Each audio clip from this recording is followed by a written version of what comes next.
Bismillahirrahmanirrahim. Assalamualaikum warahmatullahi wabarakatuh. Halo everyone, perkenalkan nama saya Devta Arnaldi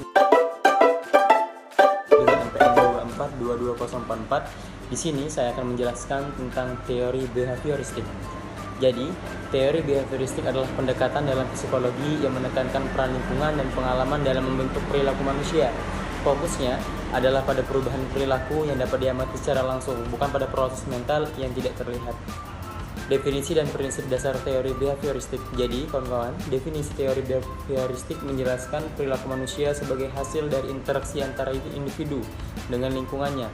Sedangkan prinsip dasarnya, perilaku dapat diamati, diukur, dan diubah melalui manipulasi, stimulus, dan konsekuensi. Dan yang ketiga, tentang penekanan. Fokus pada perilaku yang dapat diamati, bukan pada proses mental internal. Yang kedua, konsep stimulus respon dalam teori behavioristik. Stimulus. Nah, jadi segala sesuatu yang dapat memicu atau menghasilkan perilaku tertentu. Sedangkan respon, reaksi atau tindakan yang ditujukan sebagai hasil dari stimulus yang diberikan. Dan yang terakhir, hubungan. Teori ini menekankan bahwa perilaku manusia terbentuk melalui hubungan sebab akibat antara stimulus dan respon. Penguatan dan hukuman.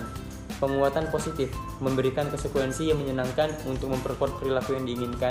Penguatan negatif, menghilangkan stimulus yang tidak menyenangkan untuk memperkuat perilaku yang diinginkan.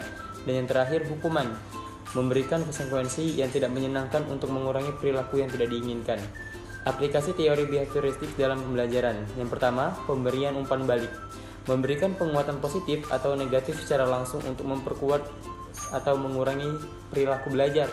Yang kedua, modifikasi perilaku, menggunakan teknik pengkondisian untuk mengubah perilaku belajar yang tidak diinginkan menjadi perilaku yang lebih positif. Yang ketiga, pembelajaran terprogram, merancang materi pembelajaran secara sistematis dengan memberikan umpan balik dan penguatan langsung. Dan yang terakhir, belajar berbasis tujuan, merumuskan tujuan belajar yang jelas dan terukur, serta memberikan penguatan ketika tujuan tercapai.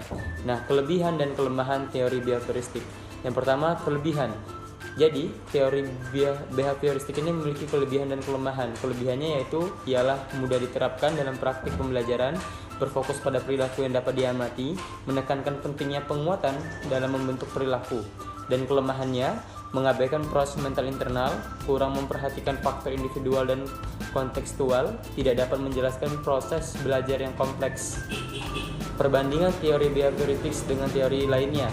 Teori kognitif berfokus pada proses mental internal serta pemikiran, persepsi, dan pemecahan masalah. Yang kedua, teori humanistik menekankan potensi manusia untuk tumbuh dan berkembang secara holistik. Dan yang ketiga, teori neurokognitif menghubungkan proses mental dengan aktivitas otak dan sistem saraf. Implikasi teori behavioristik dalam kehidupan sehari-hari, yaitu yang pertama, pembentukan kebiasaan, menggunakan penguatan positif untuk membangun kebiasaan yang baik serta menjaga kebersihan atau berolahraga. Yang kedua, modifikasi perilaku, menerapkan prinsip reward dan punishment untuk mengubah perilaku yang tidak diinginkan menjadi lebih positif. Dan yang ketiga, motivasi diri, memberikan penguatan pada diri sendiri untuk mencapai tujuan dan mempertahankan perilaku yang diinginkan. Mungkin itu saja yang dapat saya sampaikan tentang teori behavioristik. Bagi kawan-kawan yang ingin bertanya, silakan langsung bertanya di kolom komentar. Terima kasih. Wassalamualaikum warahmatullahi wabarakatuh.